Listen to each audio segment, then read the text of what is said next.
Seguimos nuestra serie de Adviento, de nacimiento. Hoy vamos a tocar Lucas capítulo 1, versículo 26 al 38. La fe que abraza lo imposible. Ahí vemos el anuncio a María.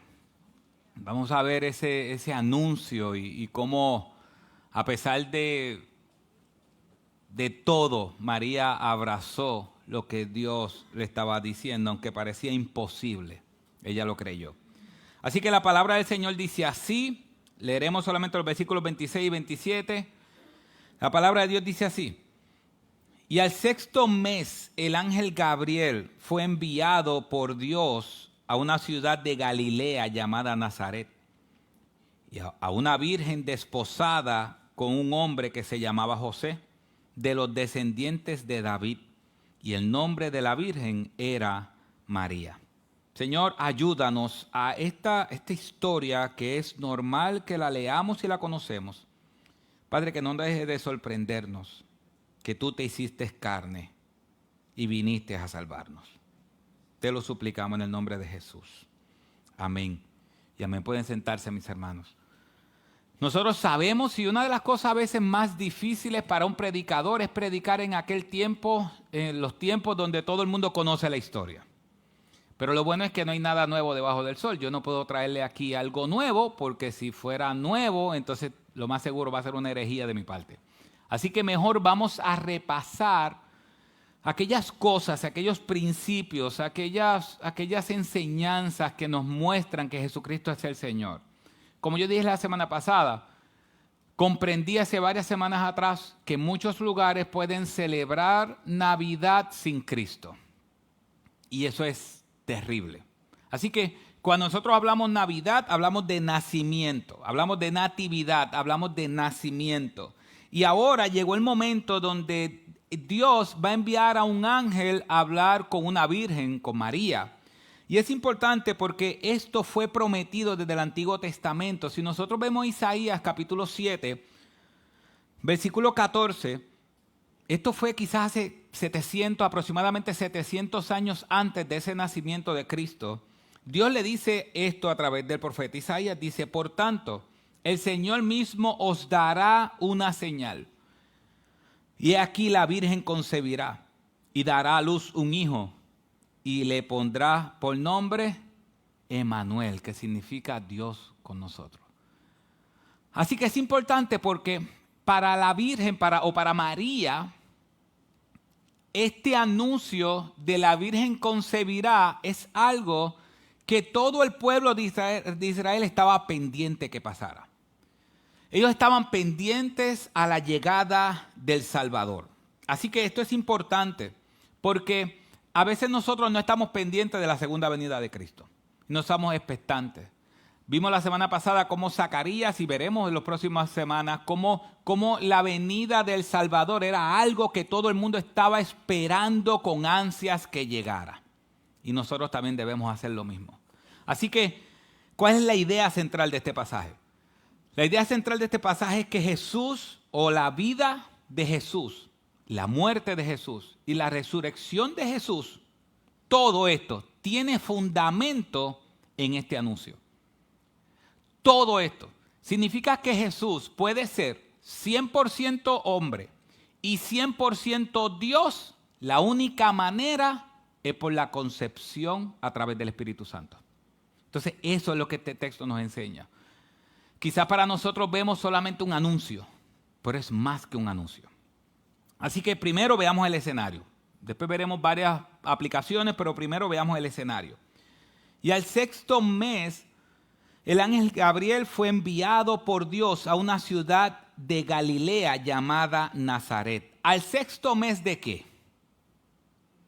¿Qué ustedes creen? ¿Al sexto mes de qué? Del embarazo de Elizabeth. Al sexto mes del embarazo de Elizabeth, Dios envía un ángel, y mira donde dice: la ciudad de Galilea llamada Nazaret. Se entiende que en esa ciudad solamente vivían cerca de 2,000 habitantes. Y hay un contraste bien grande entre Zacarías y María. Entre lo que Dios está haciendo, como va a hacer con Juan el Bautista, o cómo fue el anuncio de Juan el Bautista y cómo es el anuncio de Jesús. El papá de Juan el Bautista, Zacarías, era un hombre prominente en el pueblo. María, realmente una mujer humilde que nadie conocía. ¿Dónde Dios le envió el ángel a hablarle a Zacarías? En el templo. Zacarías quedó mudo y la gente que dijo, pasó algo con Zacarías. Todo el mundo se enteró de lo que pasó con Zacarías.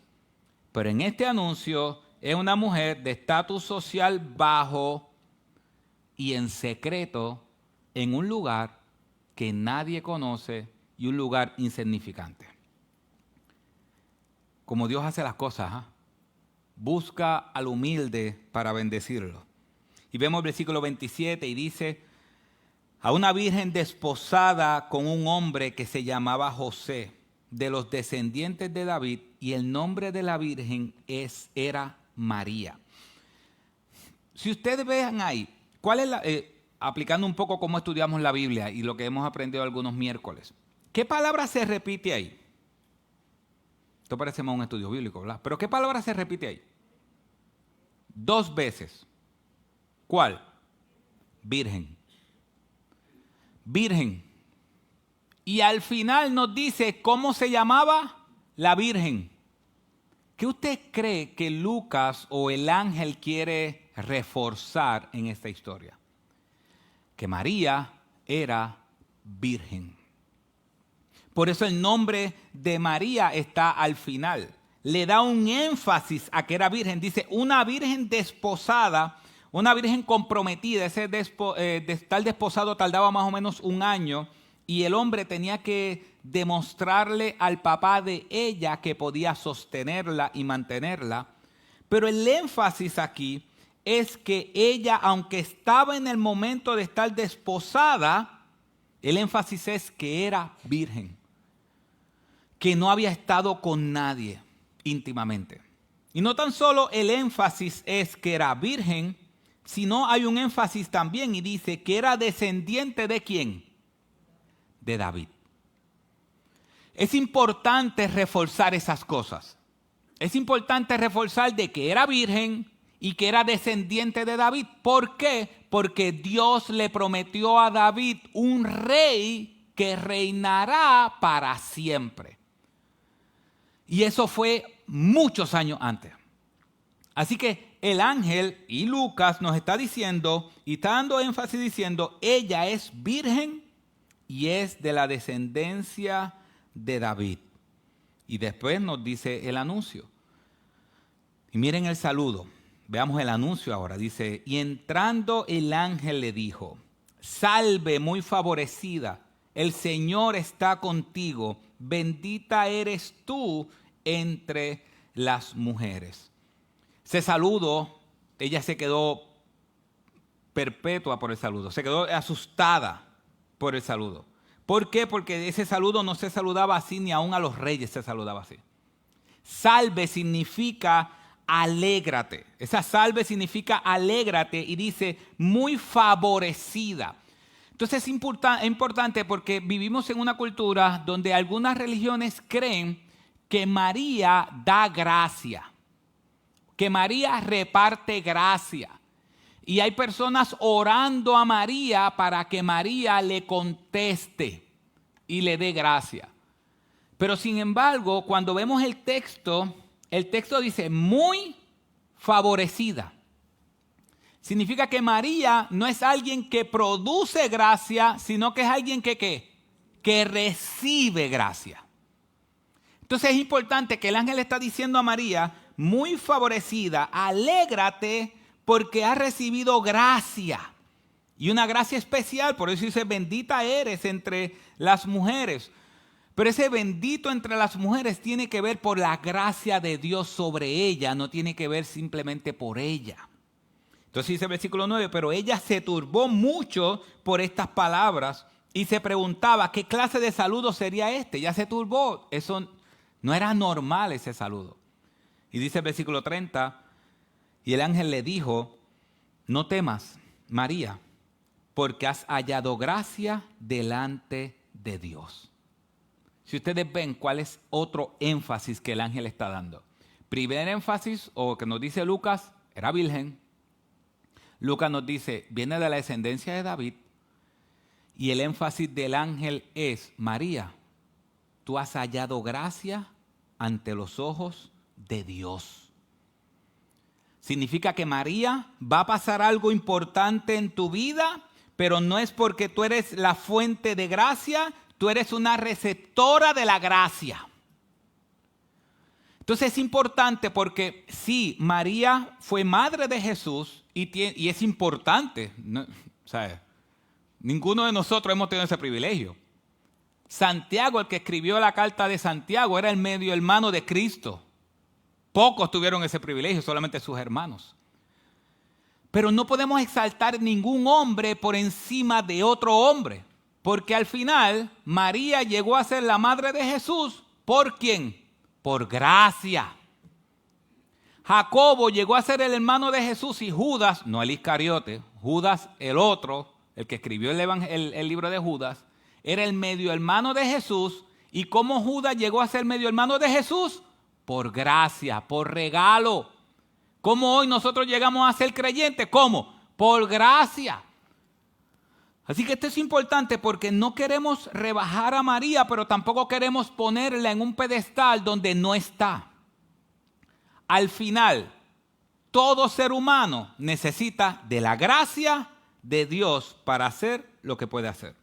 Así que él dice, y entonces le da el anuncio del milagro, y le dice, has hallado gracia, y le dice, y he aquí, versículo 31, concebirás en tu seno, y darás a luz un hijo, y le pondrás por nombre Jesús. Esa palabra Jesús significa Yahvé salva. Yahvé es salvación. Y dice versículo 32, y este será grande y será llamado Hijo del Altísimo, y el Señor Dios le dará el trono de su padre David, y reinará sobre la casa de Jacob para siempre, y su reino no tendrá fin. Entonces María dijo al ángel, ¿cómo será esto, puesto que soy virgen? Aquí hay una gran diferencia con Zacarías. María no está dudando. Dice una persona, un comentarista dice, en lugar de exigir ver como fue Zacarías, dice, en lugar de exigir ver, María simplemente declara su incapacidad para ver. Y le dice, bueno, tú me estás diciendo que yo voy a tener un hijo y yo soy virgen, ¿cómo va a ser esto? ¿Cómo es que yo voy a tener un hijo siendo virgen? María no estaba dudando. María estaba preguntando, ¿cómo va a ser esto posible? ¿Cómo lo vas a hacer siendo yo virgen? Y el versículo 35 dice, respondió el ángel y le dijo, el Espíritu Santo vendrá sobre ti y el poder del Altísimo te cubrirá con su sombra. Por eso lo santo que nacerá será llamado Hijo de Dios. Así que el ángel le da el anuncio, le dice que eso va a ser, que lo que va a nacer de ese niño va a ser Hijo de Dios, Hijo del Altísimo, y el ángel le da la veracidad del anuncio. El ángel le dice, este anuncio es verdad. ¿Y cuál es la prueba de que ese anuncio es verdad? Obviamente después se dio, pero miren lo que dice el ángel, la veracidad del anuncio, versículos 36 y 37. Y he aquí, tu parienta Elizabeth, en su vejez, también ha concebido un hijo. Y este es el 6º mes para ella, la que llamaban como estéril. Versículo 37. Porque ninguna cosa será imposible para Dios. Así que él está reforzando y le está diciendo, este anuncio, María, es veraz, es verdad. Por 2 razones este anuncio es verdad. La prima tuya, que era mayor de edad, iba a decir vieja, pero no era vieja, era mayor de edad. Cuando digo vieja siempre miro para mayor de edad, le dijo, tu prima era mayor de edad, y no tan solo era mayor de edad, primer obstáculo, sino que también era ¿qué? Estéril, no podía tener hijos. Entonces el ángel le está diciendo, María, lo que yo te estoy diciendo es verdad. Y si tú quieres saber si es verdad o no, te voy a dar 2 razones para que creas que es verdad. Yo sé que es importante porque María no está dudando. O sea que el ángel le está dando razones sin que ella dude. Pero qué bueno, porque hay veces que nosotros no dudamos y con todo eso Dios quiere explicarnos más. Entonces le dice, te voy a dar 2 razones por las cuales esto es veraz. Una, tu prima mayor de edad y estéril está embarazada y lleva 6 meses. 6 meses, ¿se nota la barriga o no? Eso es importante. Porque si llevaba 3 meses o 2 meses, ¿se nota la barriga en 2 meses? Muchas veces no. Pero 6 meses es suficiente para que alguien vea que ella está embarazada. Así que él está diciendo, ella lleva 6 meses, tú la conoces, tú sabes su barriga, tú sabes quién es ella. Y esa es la primera razón por la cual esto es veraz, la primera demostración. La segunda demostración es porque ninguna cosa será imposible para Dios. ¿Recuerdan esas palabras? Hace varias semanas la vimos esas palabras. ¿Cuándo Dios dijo esas palabras? Está citando la Biblia. ¿Cuándo Dios lo dijo? Con Sara. ¿Por qué se ríe Sara? ¿Hay acaso algo imposible para Dios?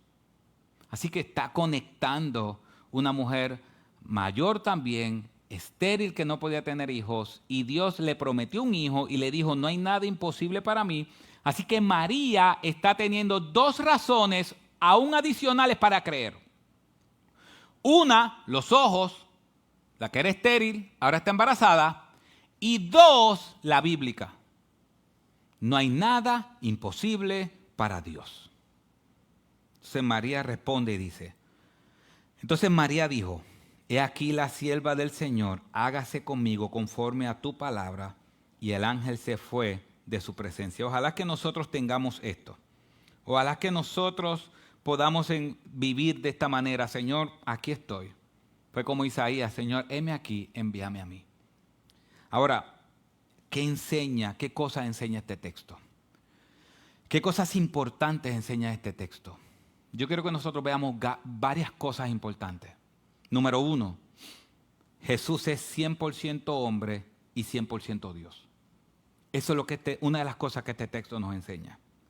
Dice el versículo 31, y he aquí concebirás en tu seno y darás a luz un hijo y le pondrás por nombre Jesús. Si ustedes ven, Jesús es 100% hombre. Nació de una virgen. Es 100% Dios porque fue por obra del Espíritu Santo, pero es 100% hombre. Porque fue concebido a través de una mujer, a través de una humana y nació como cualquier otro humano. Entonces es importante esto porque mucha gente nos puede preguntar, ven acá, si Dios no puede morir, ¿Dios puede morir? ¿Qué le contestamos? No. Pero entonces el que murió en la cruz no fue Dios. Porque Dios no puede morir. Nosotros le decimos sí. Porque el que murió en la cruz es 100% Dios y 100% hombre. ¿Vieron la concepción a través del Espíritu Santo, la gran obra que es? ¿Qué pasa si Dios decide hacerse carne y no utilizar un método humano y simplemente baja como Dios, como hacían los ángeles, baja como Dios? Y imagínense esto, si Dios viene a esta tierra, hubiese venido a esta tierra como un ángel, hubiese vivido de manera perfecta, hubiese podido tener misericordia de nosotros, pero no hubiese podido morir por nosotros. No hubiese podido morir. La única manera en cómo Dios podía morir es haciéndose carne y el 100% humano. Yo sé que esto teológicamente puede sonar difícil, pero es la única manera en cómo Dios en Cristo murió. Cómo Dios en Cristo murió.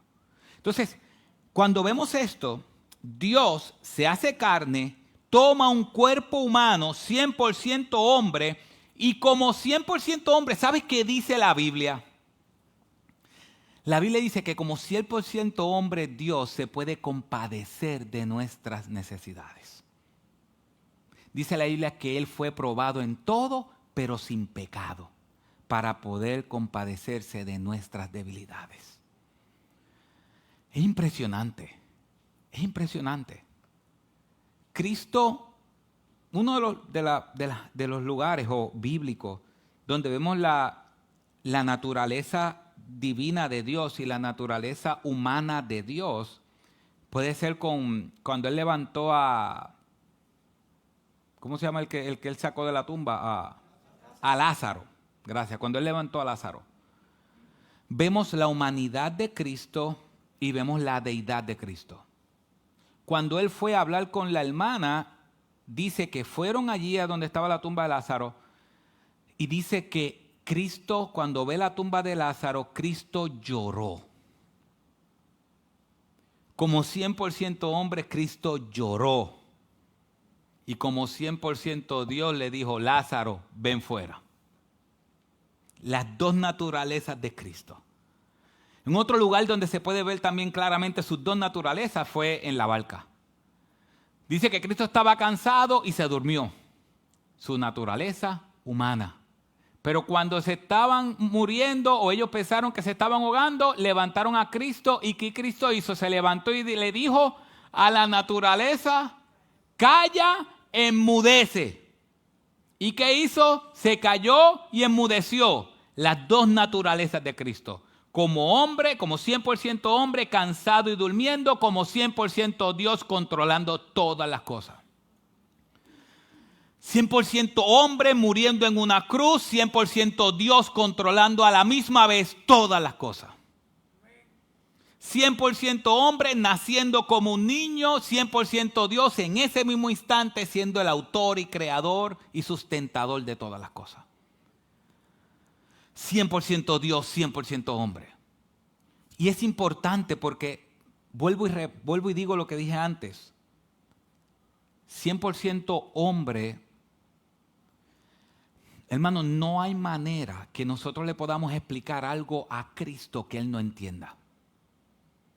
No hay manera.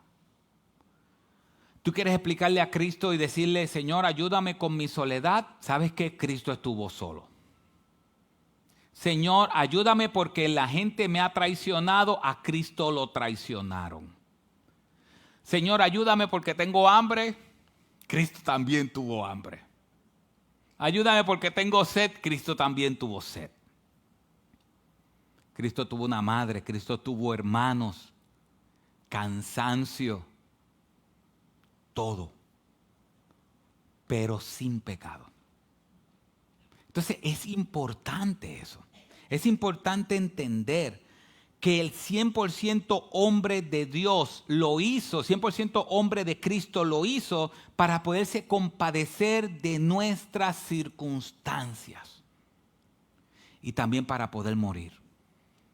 Así que cuando ustedes le digan eso, ustedes le dicen, Dios murió, 100% hombre. Y si usted dice, ¿pero cómo fue? Bueno, como 100% hombre murió y como 100% Dios salvó al que estaba al lado de él. Como 100% hombre murió crucificado y le dolieron los clavos. A Cristo como 100% hombre le dolió. Pero como 100% Dios le dijo al malhechor, hoy estarás conmigo en el reino de los cielos. La manifestación del 100% Dios y el 100% hombre. Y todas estas cosas son importantes porque hay versos en la Biblia donde dicen que Cristo dice es que el Hijo no las sabe, solamente el Padre.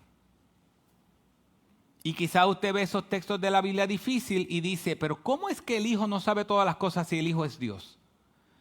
En su 100% humanidad, Cristo no sabía todas las cosas. En su 100% Dios conocía todas las cosas. La humanidad y la deidad de Cristo permanecieron en un solo cuerpo y nunca se unieron entre ellas. Quedaron siempre divididas. 100% Dios y 100% hombre. No era, y esto es importante, no era que dentro del 100% es 50 Dios y 50 hombre. Eso es otra cosa. Dentro de él había dos naturalezas, la unión hipostática, dos naturalezas dentro de un mismo ser que nunca se unieron entre ellas. Dios siguió siendo 100% Dios y 100% hombre. A través de la concepción virginal. Porque si Cristo hubiese nacido por la relación íntima entre un hombre y una mujer, hubiese heredado el pecado original que tú y yo heredamos. La razón por la cual Cristo no heredó el pecado original que tú y yo heredamos es porque Él nació en una concepción entre el Espíritu Santo y una mujer. Por eso Él puede ser nuestro Salvador. Y por eso es nuestro Salvador.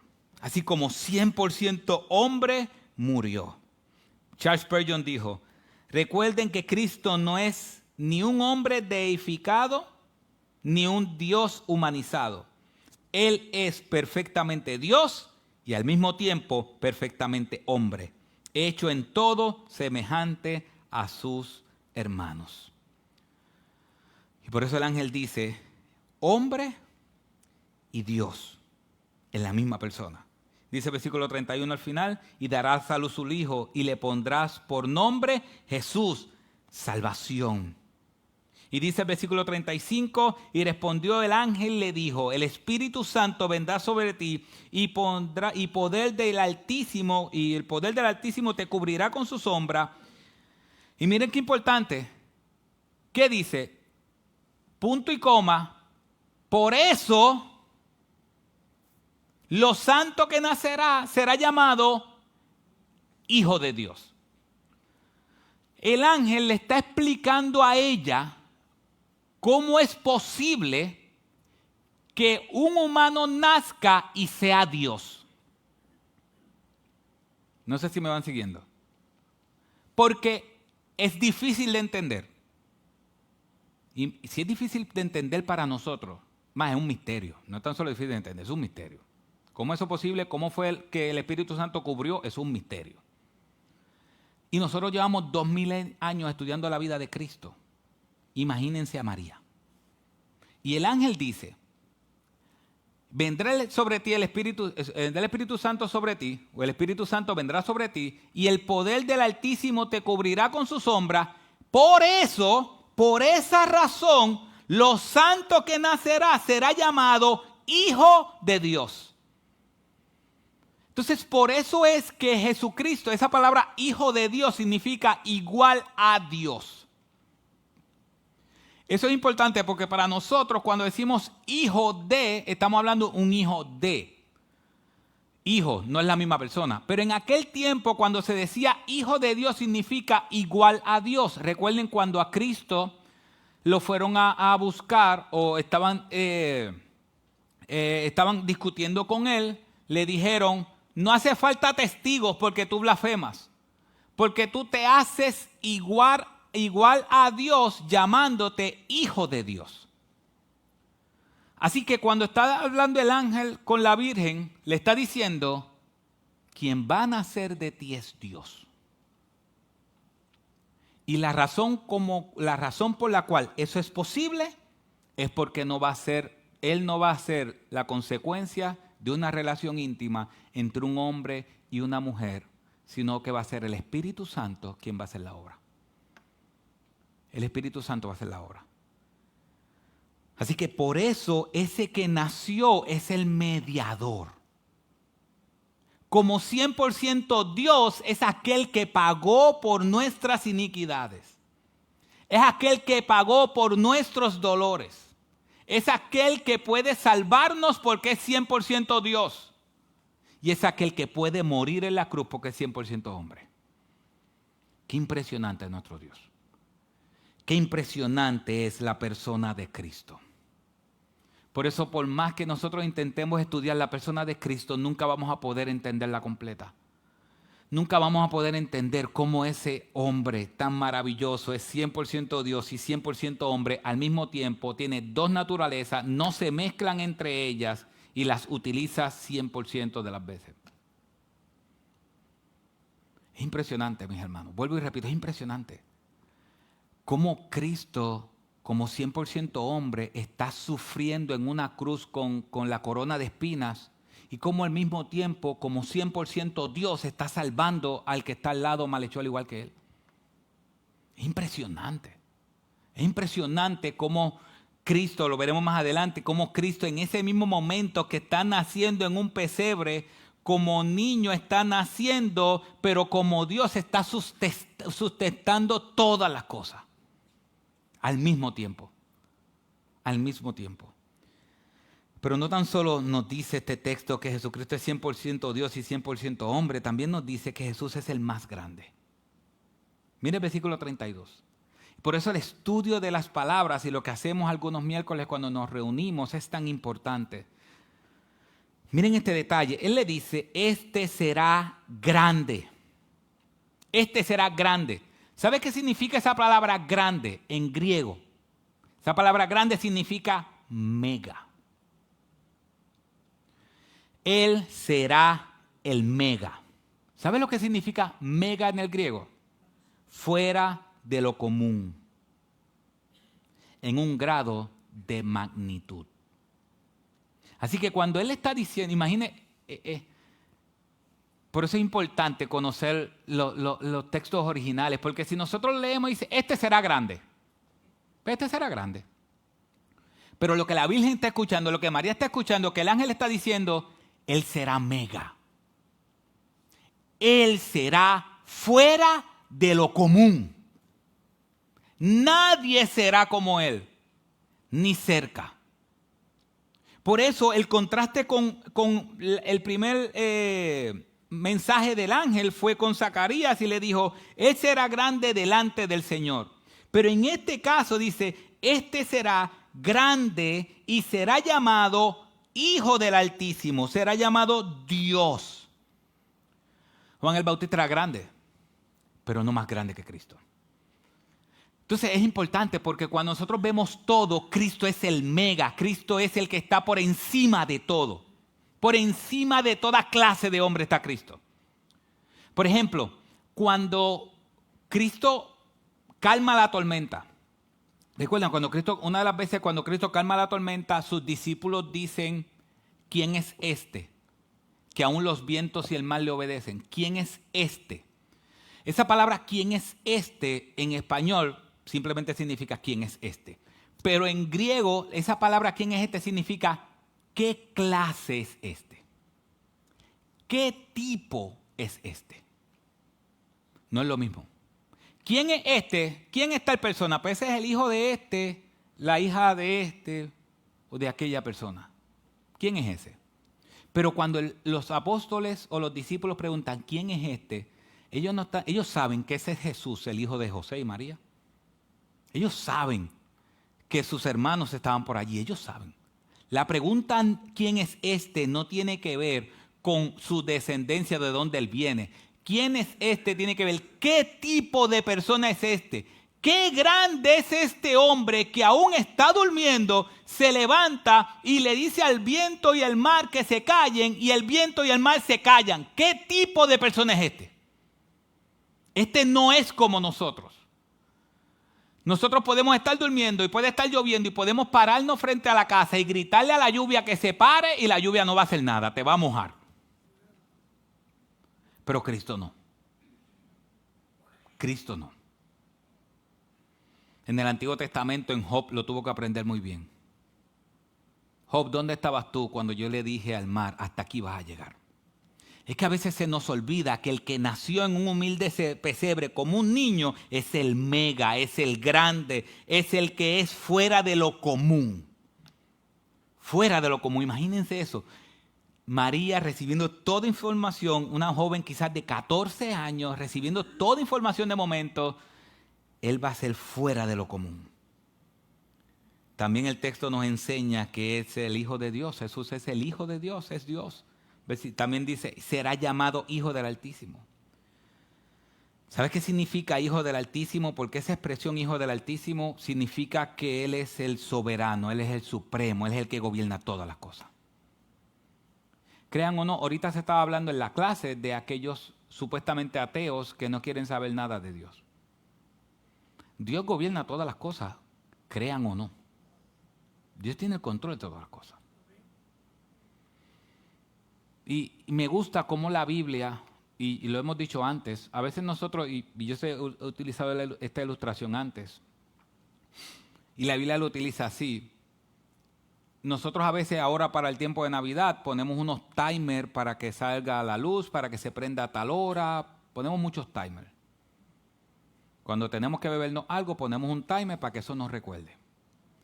Cuando hablamos de Dios, Él dice en la Biblia que Él es el que le dice a las cosas que pasen. O sea, que Él no pone un timer, en la eternidad pasada Él puso un timer que el día que estamos hoy, a 7 de diciembre, va a llover a las 2 de la tarde. Él no pone un timer. No, Él, el 7 de diciembre, a las 2 de la tarde, le dice a la lluvia, llueve. Y eso pasa. Porque Él es el soberano. Él es el soberano. Y lo último que este texto nos enseña es que Jesús es el rey. Es que el niño que nació es el rey. Miren esto, miren los versículos 32 y 33. Miren estos detalles que son importantes. Quizás nosotros no los vemos tan claros porque no estamos en esa cultura, pero para ellos que estaban sumergidos en esa cultura, ellos sabían. Dios le prometió a David un rey. Y David sabía que no estaba hablando de Salomón. David sabía que había un rey que iba a venir. Por eso uno de los salmos, David dice, le dijo el Señor a mi Señor. Le dijo el Señor a mi Señor. Le dijo Yahvé a Adonai. Siéntate a mi diestra hasta que ponga a tus enemigos por estado de tus pies. David sabía que después de él vendría uno más grande que él. Y el ángel le está diciendo, ¿de dónde era María y José? Dice el versículo, ¿cuál era el primer versículo? De Nazaret, pero descendiente de David. Descendiente de David. Así que Dios le dice, versículo 32, este será grande y será llamado Hijo del Altísimo. Y el Señor Dios le dará el trono de su padre David. Ese es el rey prometido. Y después le dice el versículo 33, y reinará sobre la casa de Jacob para siempre, y su reino no tendrá fin. Para nosotros, quizás no significa, ojalá que signifique lo que significó para ellos. Ellos sabían que iban a ser un rey, pero no sabían cuándo. Y por años, cientos de años, estuvieron esperando la venida del rey. Imagínense eso. El ángel le está diciendo a ellos, ya no tienen que esperar nada más. Ya llegó el rey. Y Dios te escogió a ti por gracia para que dieras a luz ese rey. Él es el rey. Y aquí está citando la promesa de segundo libro de Samuel, capítulo 7, versículo 12. Cuando tus días se cumplan, le está diciendo Dios a David, esto es impresionante. Segundo libro de Samuel, capítulo 7, David se le ocurre una gran idea. David dice, Señor, tú no tienes casa. Yo te voy a construir una casa. Porque tú no tienes casa. A mí me da pena que yo tengo que estar contigo cargando el arca para aquí, cargando el arca para allá. A mí me da pena que tú no tienes casa. Estoy parafraseando lo que David dijo. Si el Señor le dice, David, yo no necesito que tú me construyas una casa. Yo te voy a construir una casa a ti. Dice, segundo libro de Samuel 7:12, cuando tus días se cumplan, y esta fue la respuesta de Dios, cuando tus días se cumplan y reposes con tus padres, levantaré a tu descendiente después de ti, el cual saldrá de tus entrañas y estableceré su reino. Él edificará casa a mi nombre y yo estableceré el trono de su reino. ¿Para cuánto? ¿Por cuánto tiempo? Para siempre. ¿Quién edificará casa para Dios? ¿Quién? El descendiente que iba a ser el rey. Cuando la Biblia dice que Dios habitó, vimos su gloria y dice que Dios habitó entre nosotros, esa palabra habitar significa creó morada entre nosotros. creó morada. Realmente Cristo es aquel que edifica una casa. Ahora ven cómo conectan con Efesios, que dice que todos bien fundamentados, unidos entre las coyunturas, Dios edifica una casa. ¿Se acuerdan de ese texto de Efesios? Que dice que Dios va edificando una casa, teniendo a Cristo como la cabeza. Es por esa promesa. Porque Él dice, Él edificará mi nombre, una casa a mi nombre, y yo estableceré el trono de su reino para siempre. ¿Quién es esa casa? Cada creyente es esa casa. Y Cristo es la cabeza. David quería edificarle una casa, un templo. Pero Dios tenía otro plan. El plan de Dios era edificar una casa por medio de Cristo para Dios. Por eso cuando Abraham salió de su tierra, salió buscando una tierra. No la que había salido, porque el texto dice hebreo, si no hubiese regresado, sino que salió buscando una tierra cuyo arquitecto y constructor es Dios. ¿Y qué dice el versículo 16? Tu casa y tu reino permanecerá para siempre delante de mí. Tu trono será establecido para siempre. Mis hermanos, por eso, cuando estaba Bartimeo el ciego y Cristo estaba pasando, todo el mundo allí, la mayoría estaba ciego espiritualmente. Bartimeo estaba ciego físicamente, pero su corazón estaba abierto. Y él le dice, oh hijo de David, ten misericordia de mí. Oh hijo de David, ten misericordia de mí. ¿Por qué Bartimeo le está diciendo hijo de David? Está haciendo la referencia al reinado de Cristo. Bartimeo le está diciendo Jesús, oh Jesús, hijo de David. Bartimeo le está diciendo Jesús, tú eres el rey prometido. Tú eres el rey prometido. Tú eres el rey. Ten misericordia de mí. Y Cristo, tenemos que entender que Cristo es el rey. Que quien nació en ese humilde pesebre es el rey. Y saldrá un video, yo lo iba a leer, pero saldrá un video de una persona, Dr. Lockridge, que en un momento dado le preguntaron, cuando usted ready me deja saber, en un momento dado le preguntaron y le dijeron en una conferencia, estas palabras las dijo, creo que fue antes de, varios días antes de morir, quizás una semana antes de morir, en una conferencia le dijeron que orara. Y él entonces dice estas palabras y las podremos ver en ese video. Quizás ya usted lo ha visto antes.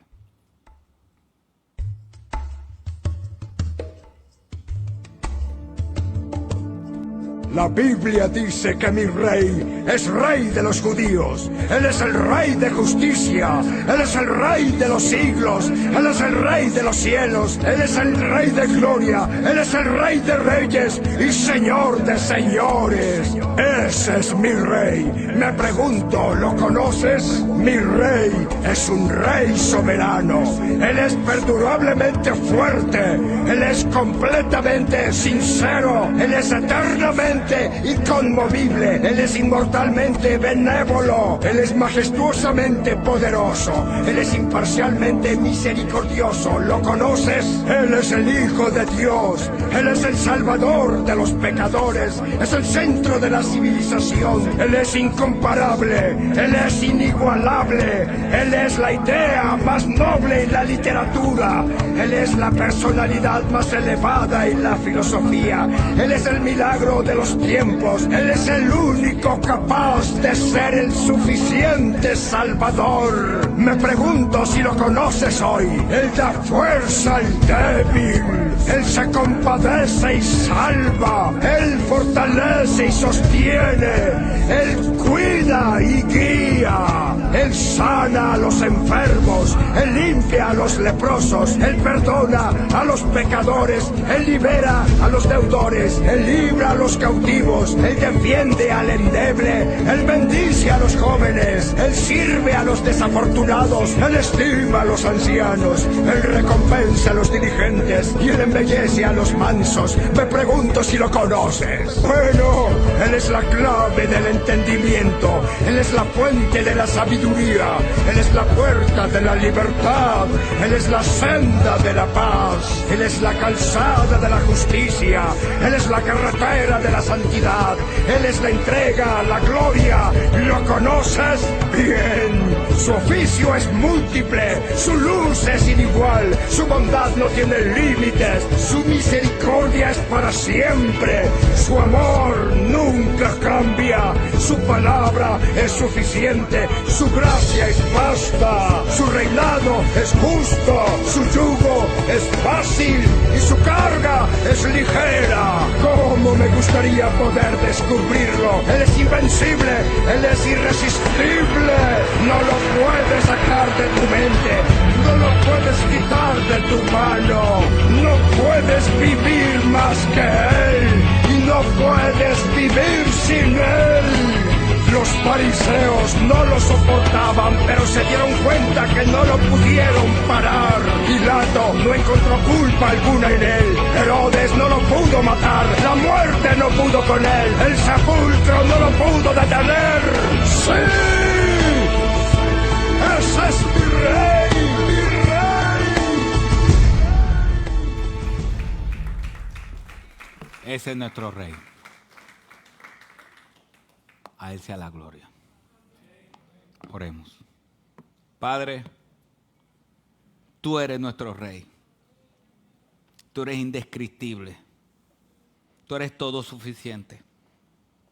Tú eres el Rey de entre los reyes y el Señor entre los señores. Tú eres el mega, tú eres el único en tu clase. Señor, yo sé que aquí hay personas que no te conocen. Hoy se les ha mostrado que tú eres el Rey de gloria, que moriste con una corona de espinas, pero que hoy tienes una corona de gloria, de que resucitaste al tercer día y que has prometido que todo aquel que te confiese a ti como Señor será salvo. Padre, guía por medio de tu Espíritu Santo a las personas que están aquí, que no te conocen, Señor, a los que no están viendo, que no te conocen, que tu Espíritu Santo le demuestre que Jesucristo es el Rey.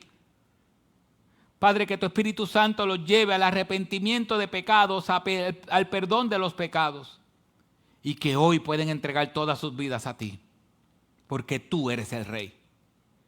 Y Padre, gracias. Gracias porque todas esas características, o muchas de esas características, las hemos visto en nuestras vidas. Hemos visto tu misericordia, hemos visto tu gracia, hemos visto tu bondad para con nosotros, que aún nosotros seamos como seamos, Señor, por medio del arrepentimiento nos hemos acercado a ti. Señor, tú eres nuestro Rey. Y quien nació en ese humilde pesebre hace más de 2000 años atrás, es nuestro Rey. No es un niño cualquiera, es aquel que gobierna y sustenta todas las cosas por el poder de tu palabra. Señor, gracias. Gracias porque así como María, nosotros hallamos gracia ante tus ojos. Ninguno de nosotros nos merecíamos la salvación. Padre, al contrario, merecíamos la condenación. Y tú, Señor, no nos diste conforme a nuestras obras, sino que decidiste cargar sobre ti nuestras culpas. Y como dice tu palabra, por tus llagas o por tus heridas hemos sido sanados. Padre, nosotros nos descarriamos como ovejas, cada cual por su camino. Pero en Cristo, Él llevó nuestras iniquidades. Él cargó con nuestros dolores. Padre, gracias por quebrantarlo en la cruz para darnos vida. Y gracias porque Isaías sigue diciendo que aquel que fue crucificado tú lo levantaste en gloria y le diste parte con los grandes. Padre, hoy tú estás sentado en tu trono. Recuérdanos eso. Recuérdanos eso en los momentos de estrés, recuérdanos eso en los momentos de preocupación, recuérdanos eso en los momentos de duda, recuérdanos que tú eres Rey y que tú reinas. Y que tú reinas para el bien de tus hijos. Y sobre todas las cosas tú reinas para la gloria de tu santo nombre. Así que, Señor, sigue gobernando nuestros corazones y gobierna cada rincón de Él para tu gloria y para tu honra. En el nombre de Jesús. Amén.